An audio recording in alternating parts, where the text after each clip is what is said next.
আসসালামু আলাইকুম ভিউয়ার্স, আমি ঐশী চলে এসেছি আমার নতুন একটি ভিডিও নিয়ে। আমার নতুন একটি ভিডিও সকলকে দেখার জন্য স্বাগতম জানাচ্ছি। আজ আমি আপনাদের দেখাবো বারবিকিউ, এবং চলুন দেখে আসি। মাছ এবং মুরগির মশলাগুলো আমি একসাথে মেখে নিব, কারণ হচ্ছে কি একসাথে মেখে নিয়ে আমি আলাদা আলাদা করে ভাবে এটাকে ম্যারিনেট করে নেব। আমি এখানে সরিষার তেলও ব্যবহার করব, সাথে সরিষা বাটাও ব্যবহার করব। সাদা সরিষা বাটা আমি 1 চা চামচ দিয়ে দিচ্ছি। আমি এখানে কেনা বারবিকিউ মশলাও দিয়ে দিব। কেনা বারবিকিউ মশলা ছাড়াও আমি বাসার কিছু মশলা দিব। এখানে 1 প্যাকেট বারবিকিউ মশলা আছে। আমি যেহেতু মাছ এবং মুরগি দুইটা বারবিকিউ করব, তাই আমি 1 প্যাকেট পুরোপুরি নিয়ে নিলাম। সাথে আমি পরিমাণ মতো লবণ দিয়ে নিলাম। লবণটা আমি অল্পই দিয়েছি, পরে যদি প্রয়োজন হয় তাহলে আমি দিব। 1/2 চা চামচ ভাজা জিরার গুঁড়ো। বারবিকিউ যত ঝাল হবে ততই মজা।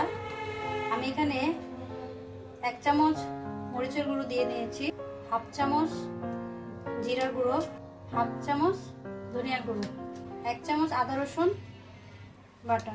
একটি লেবু আমি এখানে রস করে নিয়েছি, একটি লেবুর রস এখানে দিয়ে দিচ্ছি, এবং আধা কাপ টক দই দিয়ে দিচ্ছি। 2 টেবিল চামচ সয়া সস, 2 টেবিল চামচ টমেটো সস দিয়ে নিয়েছি, এবং আমি এই বারবিকিউ সসটা ব্যবহার করছি। যার কাছে যে বারবিকিউ সস থাকবে সেটা সে ব্যবহার করতে পারেন। এখানে আমি 2 টেবিল চামচ বারবিকিউ সস দিয়ে নিয়েছি। সরিষার তেল আমি এখানে 2 টেবিল চামচ দিয়ে দিচ্ছি, এবং রান্নার তেল আমি 2 টেবিল চামচ দিয়ে দিচ্ছি। এখন এটাকে খুব ভালোভাবে মেখে নিতে হবে। যদি পানির প্রয়োজন পড়ে তাহলে পানি দিয়ে নিতে পারেন। আমার মনে হয় না এখানে পানির প্রয়োজন পড়বে। একটু মুখে দিয়ে দেখবেন যে লবণ ঠিক আছে কিনা। যদি লবণের প্রয়োজন পড়ে তাহলে এই পর্যায়ে লবণটা দিয়ে নেবেন। আমার একটু লবণ প্রয়োজন, তাই একটু লবণ দিব। বারবিকিউতে ফুড কালার ব্যবহার করা হয়। ফুড কালারটা আমি ভাজার কিছুক্ষণ আগে ব্যবহার করব।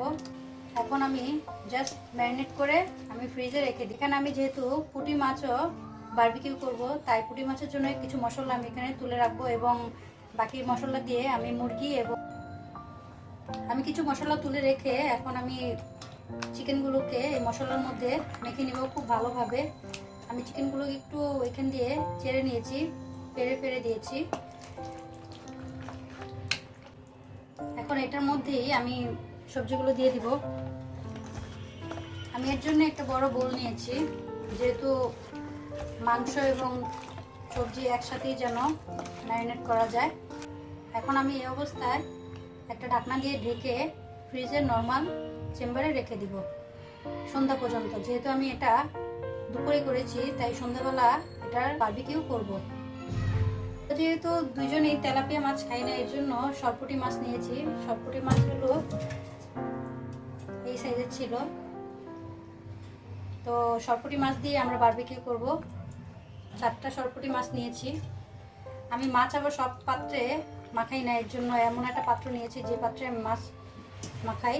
এই তো শেষ, সরপুঁটি মাছও ম্যারিনেট করা। এখন এগুলো সব রেখে দিব ফ্রিজে। ঠিক আছে, তাহলে সন্ধ্যা পর্যন্ত আমরা ওয়েট করি, রেখে দিই। সে পর্যন্ত সাথেই থাকুন আমাদের।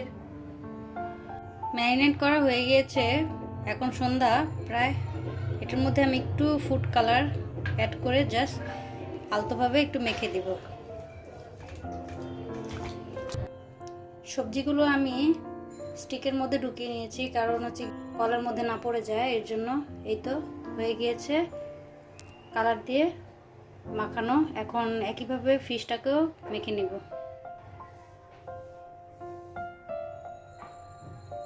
আমি এই ফুড কালারটা ইউজ করেছি। হয়ে গিয়েছে চিকেন এবং ফিশের ম্যারিনেট করা। এখন হচ্ছে ভাজার পালা। তাহলে চলুন আমরা ভেজে নেই, এবং গরম গরম খেয়ে নেওয়ার পালা। কয়লাগুলো সাজিয়ে স্ট্যান্ডাতে তেল ব্রাশ করে নিয়েছি।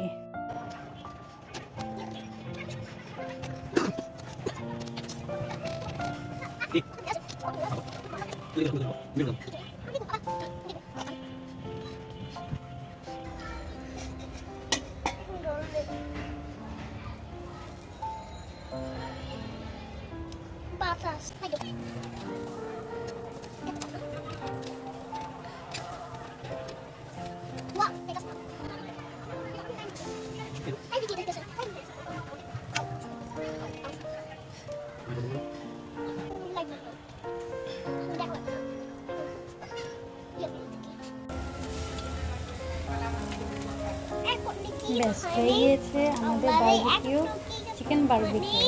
এখন নামিয়ে ফেলার পালা। একে একে করে সবগুলো নামিয়ে নিয়েছি।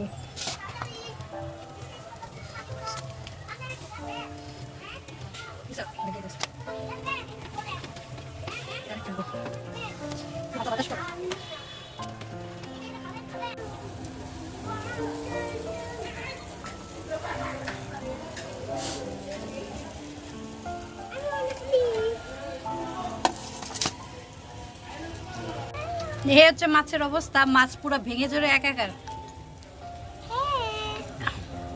আসলে কখনো ফিশ বারবিকিউ করিনি, এই ফার্স্ট টাইম। তো হয়তো বা কোনো একটা ভুল হয়েছে, যাক সমস্যা নেই, দেখা যাক কোন পর্যন্ত থাকে। এই হচ্ছে ফিশের অবস্থা, ফিশ পুরো ভেঙে চড়ে একাকার, শুধু একটা ফিশ একটু ভালো রয়েছে, আর সব ফিশগুলো ভেঙে গেছে।